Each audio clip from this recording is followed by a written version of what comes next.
Happy holidays, you good little Locked On Grizzlies listener or viewer. It is the time of the season to make a list and check it twice. Make sure that you're being nice and not naughty. Are the Memphis Grizzlies buying, selling? Are they going and exchanging gifts? What exactly are the Grizzlies' thoughts about where they're at as we enter the holiday season? Let's lock in. You are Locked On Grizzlies, your daily Memphis Grizzlies podcast, part of the Locked On Podcast Network, your team every day.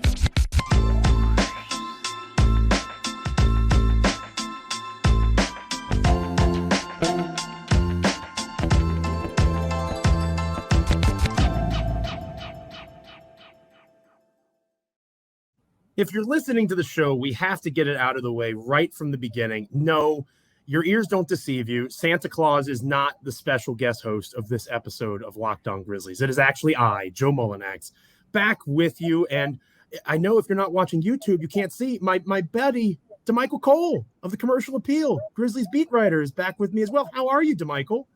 Joe, I'm doing great. It's the holiday season, as you mentioned, and no, Santa Claus isn't on here, but I tell you what, Joe, I wouldn't be surprised if I saw you in one of these Walgreens or these Walmart stores and you put on your nice red suit and put that black belt around and get your little hat and take pictures and let all the kids sit in your lap. You can do it, Joe. You can go for it.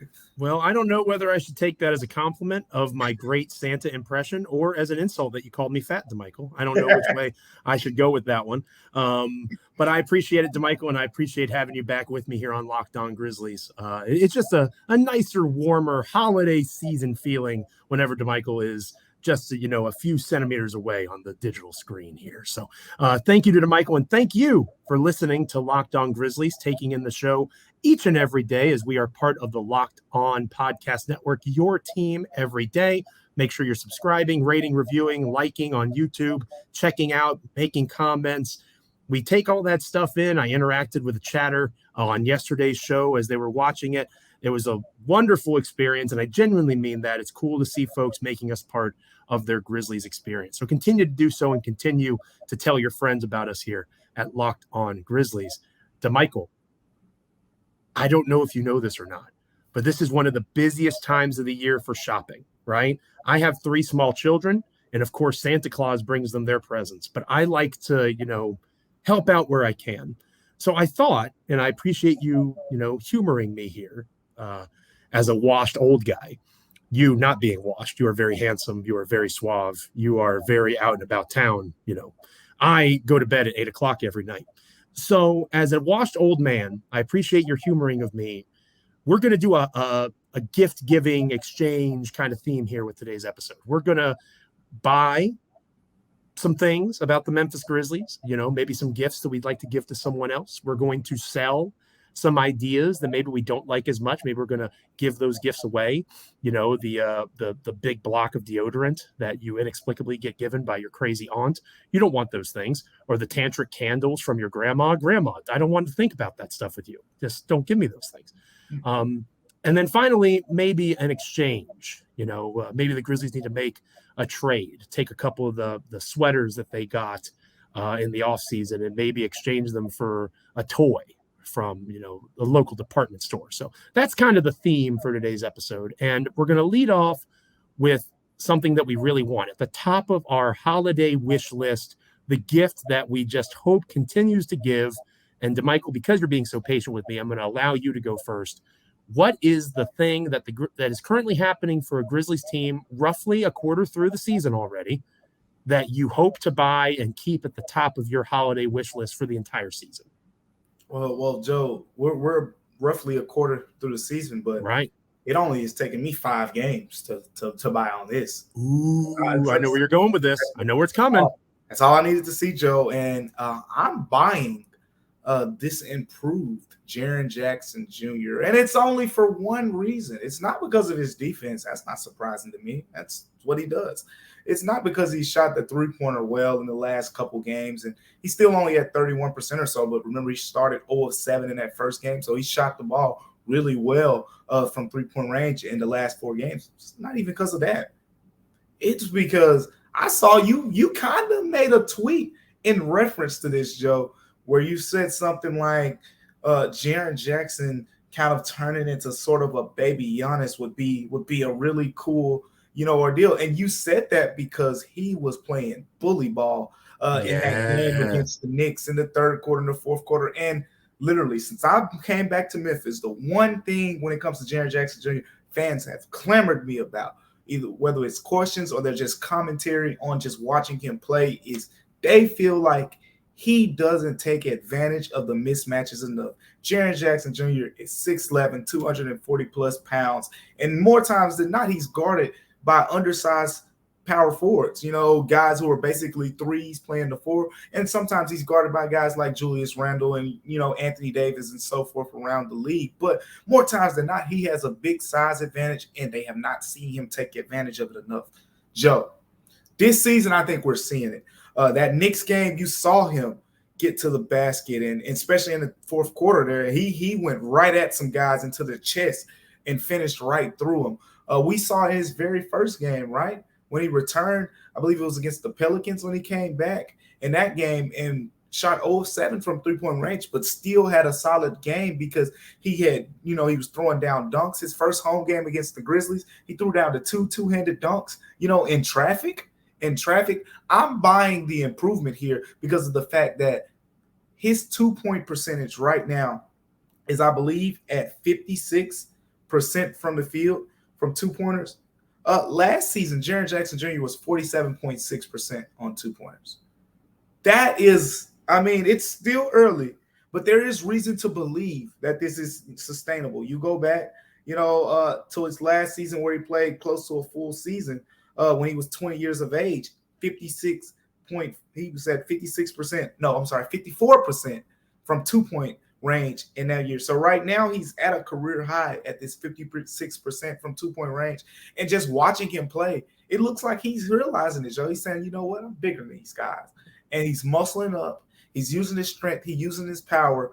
And that makes him more effective because on nights where he shoots 0 of 7 from three-pointer or 2 of 7, last season, a lot of those games, it felt like if he wasn't making three-pointers, it was a tough night offensively. You're just depending on his defense. But, Joe, I tell you what, we're starting to see the evolution of this guy, kind of how we've seen with Desmond Bane, right?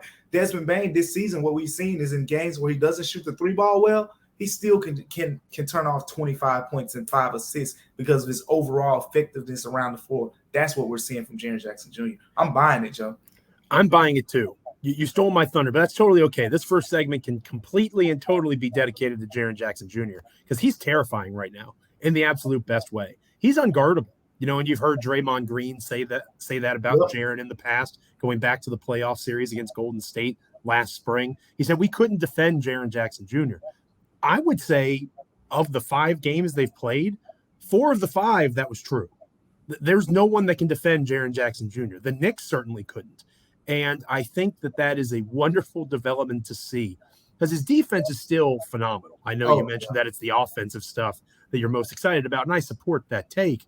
But his block percentage, again, 5 games in, extremely small sample size, call me at Christmas, all those things are still true. He is at 5.7% block percentage, according to Cleaning the Glass. What does that mean? That means that when a opposing shot attempt happens, he blocks it almost 6% of the time. That's ridiculous, Damichael. That is an insanely high rate. And not only is he impressive there, he's currently stealing the basketball at an elite level, better than he ever has before. So he's doing these offensive things, showing the ability to create off the dribble, get to the basket, all while still being an impactful defensive player. And in my opinion, that's not going to change because once Desmond Bane comes back, any offensive concerns will be alleviated a little bit. He won't have to be that second option night in and night out. Bane can take some of that load. Jaren will need to be that defensive force each and every night for this team in order for them to have the success that they hope to have. So I am encouraged by his offense. I am really excited about how his offensive usage has gone up in this opportunity for him that they need him to be that guy.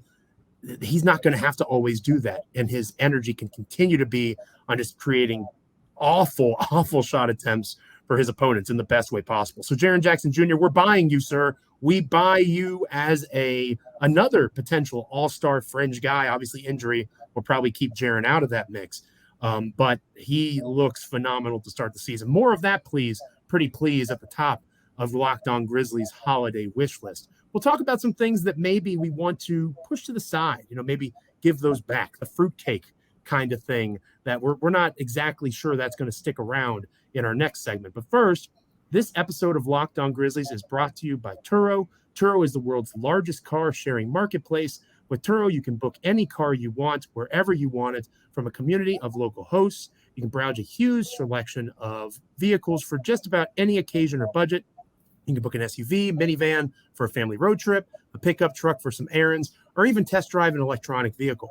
Every trip is backed by liability insurance. Terms, conditions, and exclusions apply. Forget about boring rental cars and find your drive at Turo.com. Damichael, in the first segment, we bought into Jaren Jackson Jr. I have been buying his stock for a long time. I know you have as well. We're in on Jaren. Now let's talk about something that, when you were a kid, you got it and you looked at it and it was like an itchy sweater from your grandma and you just want to just pass that on right here. We're going to re-gift this. Here's that bread maker that you always wanted, my dear friend, right? That sort of stuff. Things that we currently see with this Grizzlies team about a quarter of the way through the season that we don't want to continue to see or that we think we won't continue to see. I'm curious as to your takeaway on that, Damichael, because for me, it is an area for this team that has traditionally been a strength, and it kind of coincides with our first segment because now that Jaren Jackson Jr. has returned, I see this getting better as time goes on. You teed it up for me. You mind if I go ahead and, you threw the alley-oop. Can I go ahead and dunk this down real quick? Oh, yeah. Sorry. We're a basketball podcast. What am I thinking? Go ahead and slam it down. Well, I'm Dwayne Wade. You're LeBron James.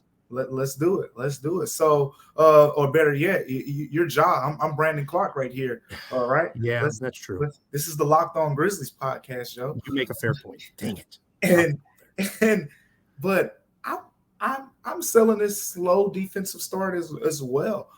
There's a turnaround coming, and it's mostly going to be a personnel turnaround. I don't think it's a lot of systematic things that'll change. It's going to be more of a personnel turnaround. The Grizzlies will eventually have different types of defenders to guard different types of players. So let me explain here. Zaire Williams, for example. Zaire Williams isn't a great NBA defender yet. Zaire Williams has the potential to be a great NBA defender. What Zaire Williams is great at this point of his career defensively is chasing shooters around, staying attached to shooters, and just disrupting shots with his length. Joe, how many times have we said on this podcast after a road game, this team, whether it was the Wizards, the Pelicans, and other teams just having the best shooting nights of their lives against this Grizzlies defense, and seemed unsustainable. Yeah, it is not sustainable. And if you have a guy like that and Zaire Williams who can chase around the Steph Currys of the world, the Duncan Robinsons, all these great elite shooters where it's like if you give them an inch of space, they're going to make those shots fall. Sure, they're great shooters. They're going to make some anyway. But you get Zaire Williams back for that. Then that allows you to leave, Dillon Brooks to guard the more physical guys. We saw how terrific of a job he did against Zion Williamson. Who saw that coming, right? But again, physicality plays into his game. So let's say you're playing the Clippers, for example. The Clippers, you got to guard Paul George. You got to guard Kawhi Leonard. Paul George is the guy who commonly runs off the pin downs. He's coming off screens more and things like that. That's the matchup you want to kind of shade Zaire Williams toward. Whereas with Dillon Brooks, that's more of your, okay, Kawhi Leonard is bigger. He's stronger. He's going to post you up. He's going to try to shoot over you. That's the matchup you want Dillon Brooks to play a bigger role in. Same thing, I'm just thinking of the top teams right now in the West. Phoenix Suns, for example. You're playing the Suns.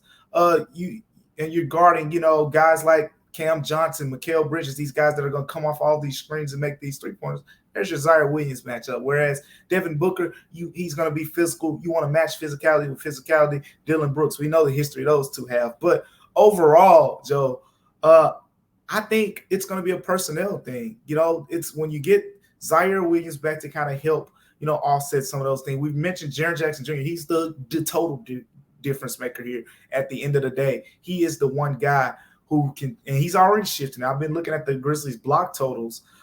They're up to, I think, 13th in the NBA already. This was a team, I think they were sub 20 before Jaren Jackson Jr. came back. Already up to 13th in the NBA. You mentioned the steals. The deflections have been there too. I mean, he's getting his hands on a lot of stuff. So overall, the defense is going to have a turnaround. To what level remains to be seen, but it's going to be better than what we've seen so far. And it also is important to understand that, you mentioned Zaire, you mentioned Dylan, to have Jaren in a position where he can be that secondary help defender at the rim.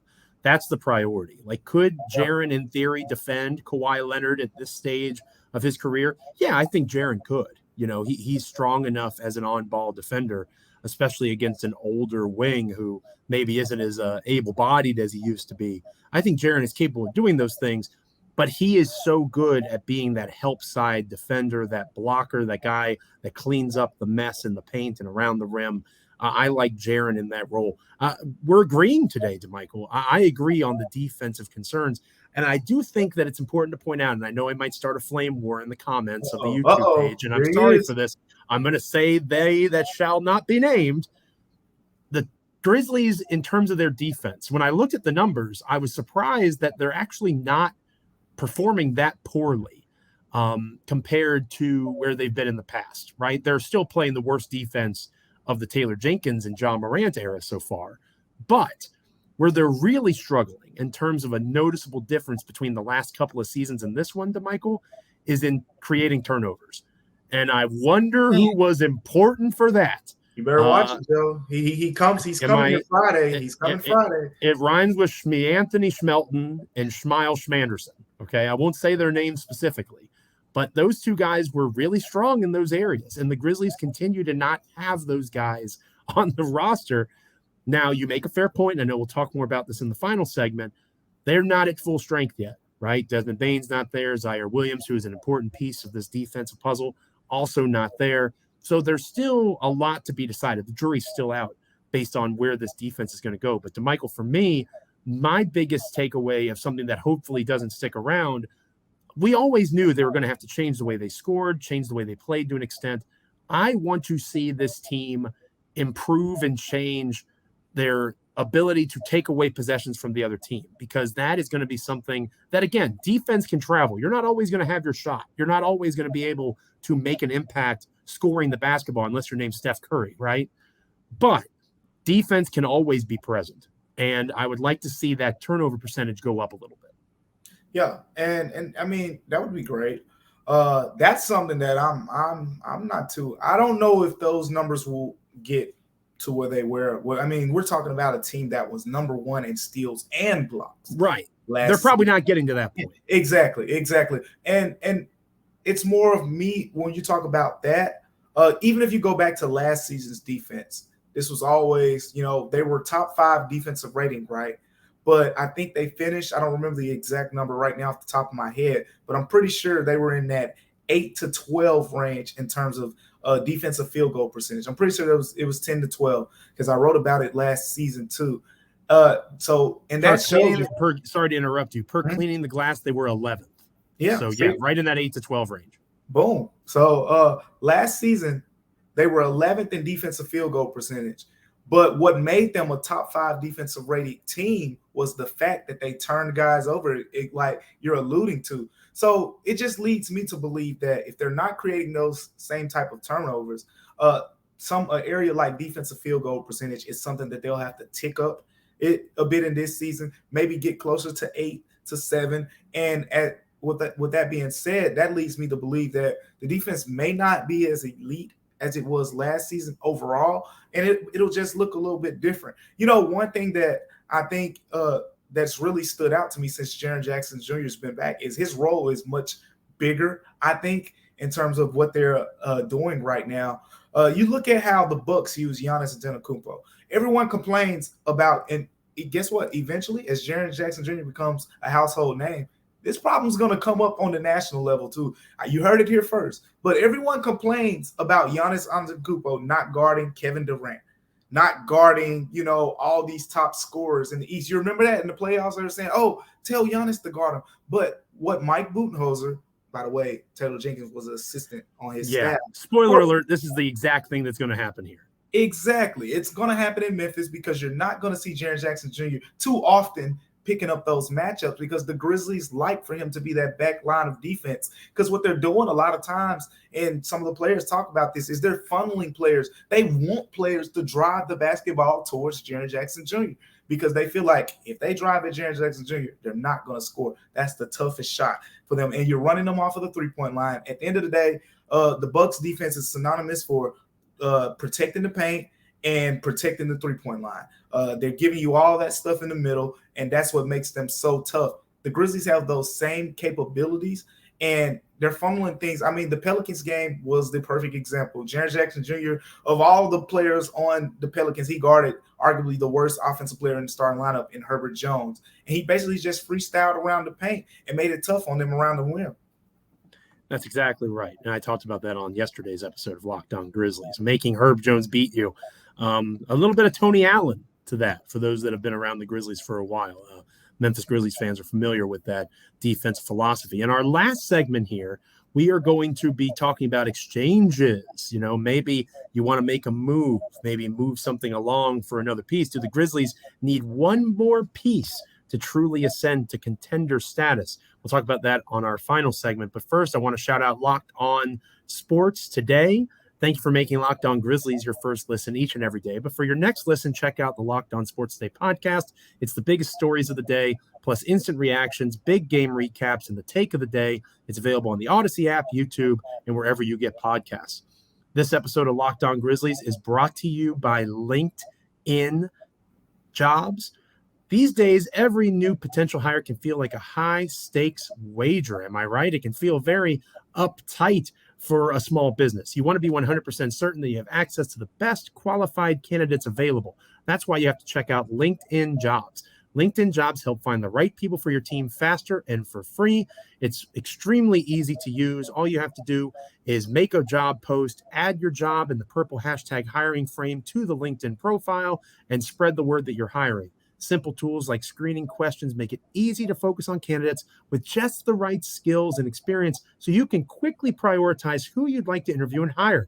We're entering the home stretch of 2022. Everybody wants to finish this year strong. The right team member can help you do just that. It's why small businesses rate LinkedIn Jobs #1 in delivering quality hires versus leading competitors.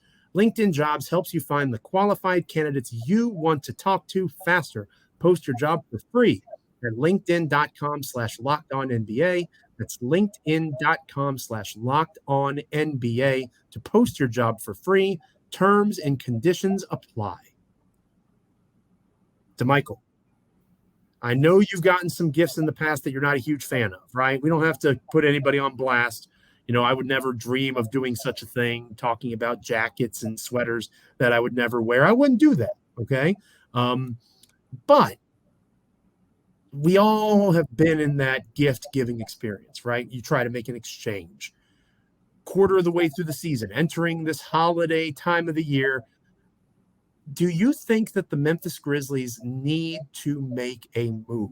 Do you watch this team play and think, gosh, if they had another shooter, if they had another big, if they had another perimeter defender, this would take the team to a championship contender status? You're starting to see teams like the Chicago Bulls, kind of surprisingly, the Charlotte Hornets. Obviously, the Houston Rockets are going to be in this mix. Teams that are going to be in the interest of selling, the San Antonio Spurs, as the race to tank for the upcoming 2023 NBA draft continues. Do you think that Memphis needs another guy in order for them to truly become a contender, not just in the Western Conference, but in the entire NBA? Because the Boston Celtics, as of this recording, loom large. They appear to be the best team in the NBA. Do the Grizzlies have what it takes to be a contender in a world where Boston is playing the way that they are? Joe, it's my time. It's my turn to get bold like you.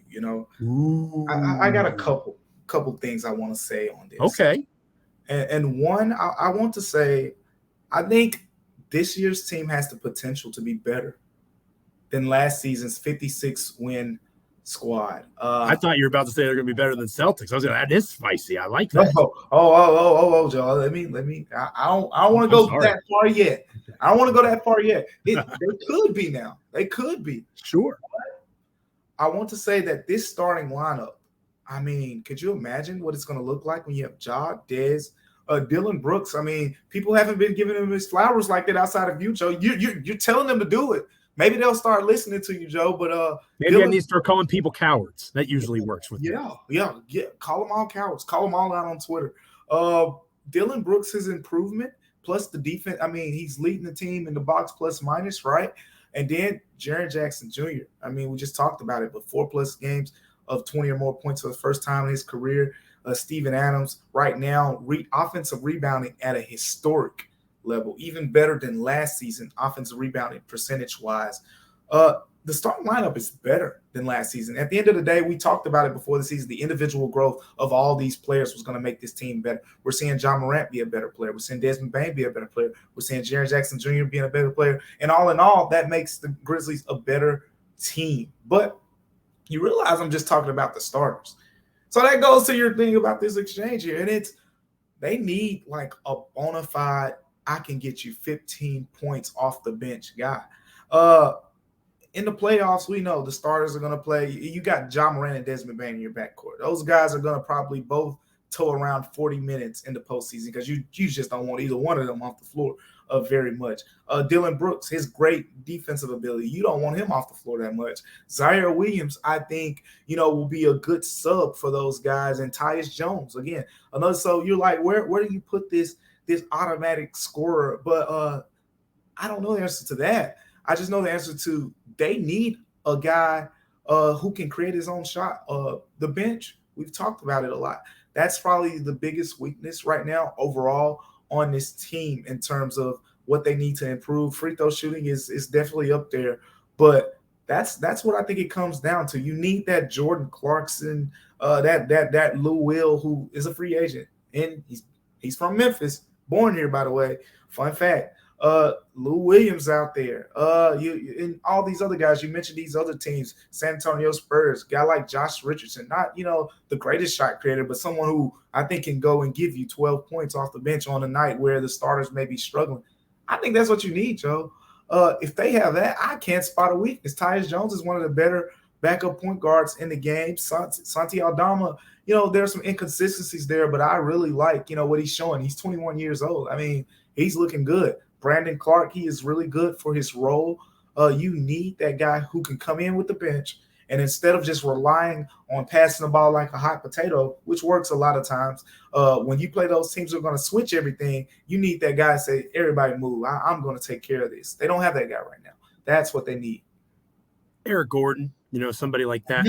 Salary-wise, that wouldn't work as well. I think he makes $19 million. You would have to include Danny Green and then other stuff that Memphis doesn't really want to either give up at all or have in the first place. So that feels like another episode. There's other times coming up where the Grizzlies don't have games. Maybe we can dive into a wish list of players, that could maybe fill those voids. For me, it would be Harrison Barnes, right? And obviously the Kings are not going to trade that guy because he is doing very well for them. A couple of times before. Right. And he, sixth man, Harrison Barnes, you kidding me? Playing 26 minutes off the bench on this Grizzlies team, that'd be a perfect fit. But that's not going to happen. And I think that my biggest takeaway, Damichael, and again, you cover the team, you're there almost every day when they're in town. You're there, obviously, for the commercial appeal. My biggest thing is until this front office shows that they're willing to do that kind of a trade, I'm cool with no exchanges. I'm going to hold on to the itchy sweater. I'm going to hold on to John Conchar as that scoring guard, or making a leap of faith when it comes to Zaire Williams, because they just haven't shown a willingness to be in that kind of market, to bring in somebody that isn't really a part of their culture. Again, we've mentioned before on this show, the one free agent signing during this entire era is Tyus Jones. Yep. Outside of him, it's been trades and the draft. So maybe the Grizzlies trade up and use a lot of their chips in the 2023 draft to get, maybe to the 8th or 9th pick, somebody they really like. I could see them doing something like that. But until I'm proven different, I just don't see this front office doing those things. So I'm going to choose to try to be positive, because usually I'm not this way, Damichael. I'm going against the grain a little bit for me here. I'm going to hope that Tyus Jones and Brandon Clark, when they get into their more traditional roles, have improvement. I'm going to hope that Zaire Williams is the guy that so many believe he can be, and be that 12-point or so guy. Yeah, I mean, you're a big supporter of his. So I think that there's a lot of room. And again, you mentioned Santi Aldama. Aldama should be able to score 8 to 10 points a night coming off of the bench, given what we've seen from him. Again, as the 10th man in the rotation, that's what Santi would be. I think that that's really possible for him. So I am going to hold off on exchanges until I see the full grouping of talent that this front office has amassed, because that's essentially what Zach Kleiman and company have done. They have built from within. This is who we are. And I don't know that anybody outside of what they've currently done is going to make the impact to get them to that Celtics-esque level of contention. To me, Boston's a tier above everybody right now. And then you've got everyone else. And the Grizzlies are a part of that everyone else second tier. I think that they could move closer to Boston, even just with Desmond Bane and Zaire Williams healthy. So I reserve the right to change my mind. Everybody knows how much I love the trade machine. If you followed my work at Grizzly Bear Blues, and if you follow me on Twitter at Joe Mullinax, we're going to have an episode or two where I come up with some deals. Don't you worry. But for now, we got a few weeks here as the holiday season starts. I want to see Bane healthy. Hopefully Zaire. I know you might have an update on that in the next couple of episodes here. Hopefully those two guys are back on the floor soon, and we can finally see what this team's supposed to be. And that's my holiday hope as the holiday season gets underway.